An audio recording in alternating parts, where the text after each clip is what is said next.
이재명 당대표의 속개선언으로 더불어민주당 제220차 최고위원회 회의를 속개하겠습니다. 네, 최고위원 회의를 속개하겠습니다. 먼저 이재명 당대표의 모두 발언이 있겠습니다. 네, 국민 여러분, 어려운 상황이지만 새해 복 많이 받으시기 바랍니다.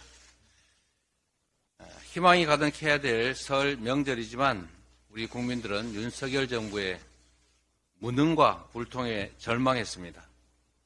차례상에 과일 하나 올리기도 부담스러운 최악의 경기로 상인도 소비자도 모두 울상이었습니다. 사과 한 개에 10,000원, 처음 보는 장면입니다. 이건 뭐 금사과도 아니고 다이아몬드 사과가 돼가는 것 같습니다. 웃지 못할 이런 참혹한 현실에 우리 정부 그리고 대통령 과연 얼마나 관심을 갖고 있는지 궁금합니다. 무능보다 더 심각한 문제는 무관심입니다. 고달픈 국민 삶에 좀처럼 공감할 줄 모르는 윤석열 대통령의 특별 대담, 완전한 일방통행이었습니다. 이태원 참사 유가족, 사망 해병 문제, 전세 사기 피해자들을 또 외면하면서 국민의 상처만 더 키웠습니다. 명품백에 대한 사과도 없고 오히려 국가 기록물 운운하면서 국민들을 우롱했습니다. 이번 4월 총선은 윤석열 정부의 무능과 불통 그리고 정말로 심각한 국정과 민생에 대한 무관심을 심판할 유일한 기회입니다. 이 나라의 주인이 국민이라는 사실을 똑똑하게 경고할 기회입니다. 새해가 되고 설이 지나면서도 이 전쟁 걱정이 우리 국민들 사이에 점점 높아갑니다. 인재개발 원장이라는 이 극우 인사가 유튜브에다가 윤석열 대통령이 전쟁을 준비하고 있다, 뭐 이런 식의 표현을 한 것 같습니다. 통일부 장관은 또 이렇게 얘기했습니다. 자유북진 정책 이런 걸 추진한다, 이런 말을 합니다. 똑같은 말도 이렇게 자극적으로, 위협적으로 할 필요가 있습니까? 대통령은 또 선조치 후보고 이런 거의 말폭탄에 가까운 강대강 조치로 긴장을 고조하고 있습니다. 일각에서 계속 이런 문제를 지적합니다. 혹시 정치적 목적으로 도발을 유도하는 것 아니냐. 설마 아니라고 믿고 싶지만 지금 상황들을 보면 매우 걱정되는 것도 사실입니다. 국민의 생명과 안전을 지키는 것이 국가의 제1의 책무이고 안보란 어떤 경우에도 지켜져야 되는 가장 소중한 국가적 가치입니다. 정치적 이익을 위해서 국정을 또 국민을 불안하게 하는 국가를 위태롭게 하는 행위는 결코 용서받지 못한다는 점을 다시 한번 경고합니다. 북풍, 총풍 이런 거 효과 이제 없습니다. 더불어민주당이 우리 국민들의 희망이 되겠습니다. 뼈를 깎는 심정으로 우리 안의 과거를 극복해 가겠습니다. 단결과 통합을 통해서 민주당의 역량을 하나로 묶겠습니다.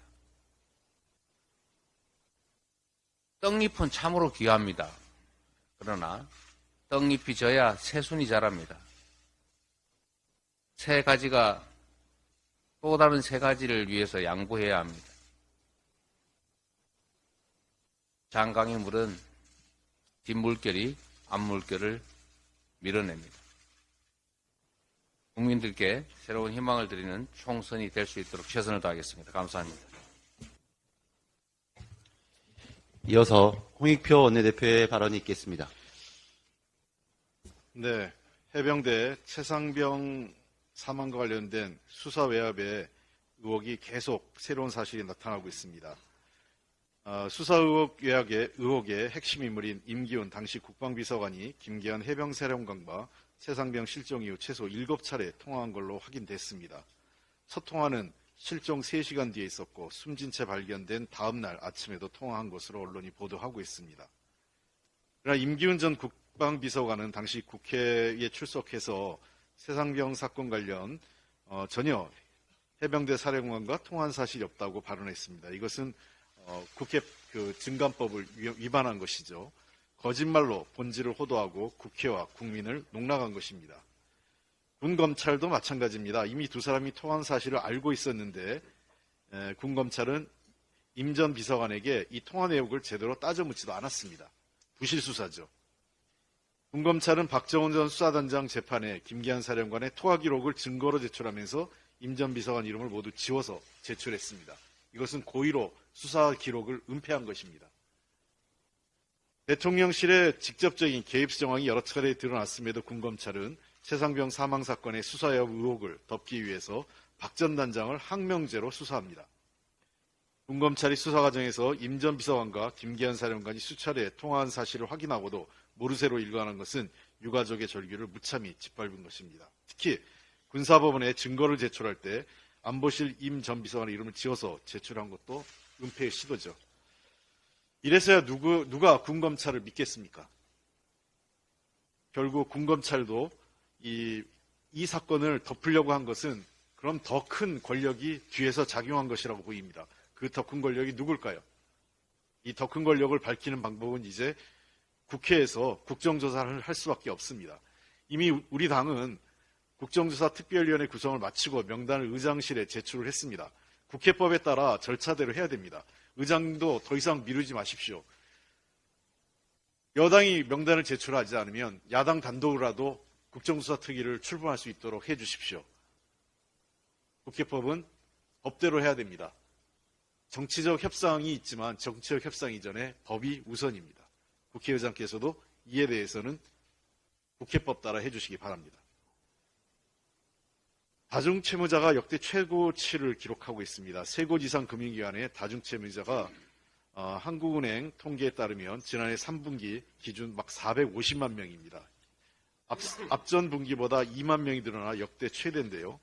전체 가계대출자에서 차지하는 비중이 무려 22.7%에 달하고 있습니다. 평균 대출액도 1억 2,600여만 원이 달해서 빚을 돌려막기에 한계에 다다르고 있는 것입니다.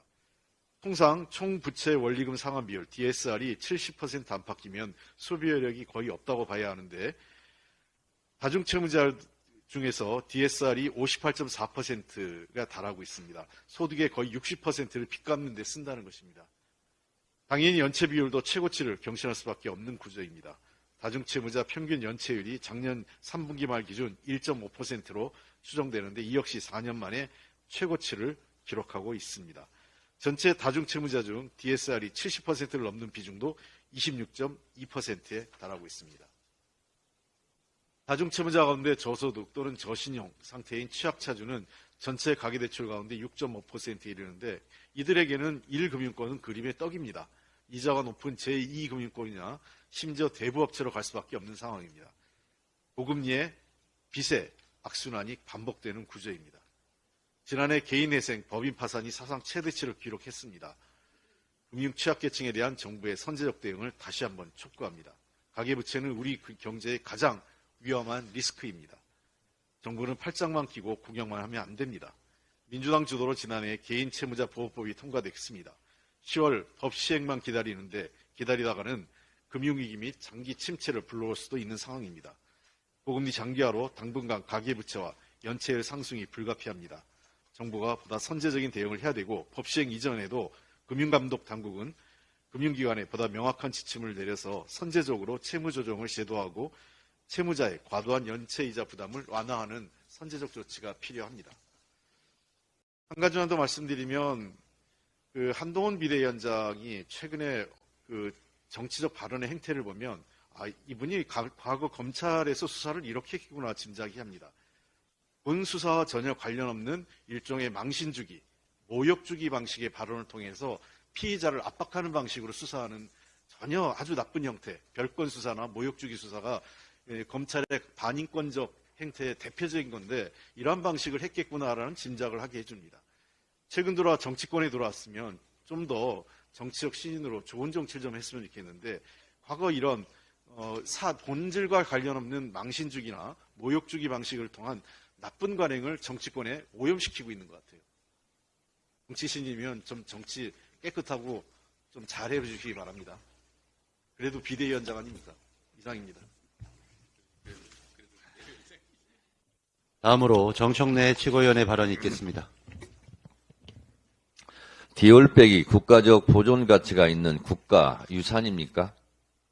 디올백이 윤석열 정권 국보 1호라도 되는 겁니까? 윤석열 검찰 독재 정권 대통령실은 MBC의 김건희 명품백 정보 공개 요청에 국익을 핑계로 비공개하기로 결정했습니다. 대통령 기록물법상 대통령 기록물은 대통령의 직무 수행과 관련해 대통령의 보좌 기관 및 경호 업무를 수행하는 기관이 생산 접수하여 보유하고 있는 기록물 및 물품으로 정의하고 있습니다. 어디를 봐도 대통령 부인이 불법적으로 받은 뇌물을 대통령 기록물이나 물품으로 규정하는 조항이 없습니다. 대통령 부인은 부인일 뿐 대통령도 아니고 공무원도 아니고 대통령 보좌진도 경호 업무를 하는 사람도 아닙니다. 그럼에도 불구하고 김건희 여사가 받은 디올 명품백을 대통령 기록물이라는 억지 주장과 국고 귀속이라는 코미디 발언은 명백한 비법률적 논거입니다. 김건희 여사가 받은 디올백은 대통령 직무 연관성도 없고 따라서 국가적 보존 가치도 없는 뇌물에 불과합니다. 대통령실이 비공개 사유가 국가안전보장, 국방, 외교관계 등에 관한 사항 공개될 시 국가 중대한 이익을 해칠 우려가 있다는 것인데 시대의 코미디 아닙니까? 디올백 안에 핵무기라도 장착돼 있습니까? 디올백 안에 국가 비밀 칩이라도 담겨 있습니까? 디올백이 국가적 보존 가치가 있는 대통령 기록물이라면 절도, 강도, 사기, 횡령 따위로 취득한 작물은 국가중앙박물관에 보관해야 합니까? 김건희 여사가 불법적으로 취득한 디올백이 대통령 기록물이고 국가적 보존 가치가 있고 공개하면 국익을 해칠 우려가 있는 귀중하거나 위험한 물품이라면 프랑스 파리 몽테뉴 거리에 있는 디올백 본사는 대한민국 국가지정 국가안보시설입니까? 한국에 있는 디올 코리아는 국가지정 보안시설입니까? 그럼 일반인 출입은 금지해야 되는 거 아닙니까? 말하기 좋아하는 한동훈 비대위원장, 디올백 비공개에 대해서는 왜 입 닫고 있습니까?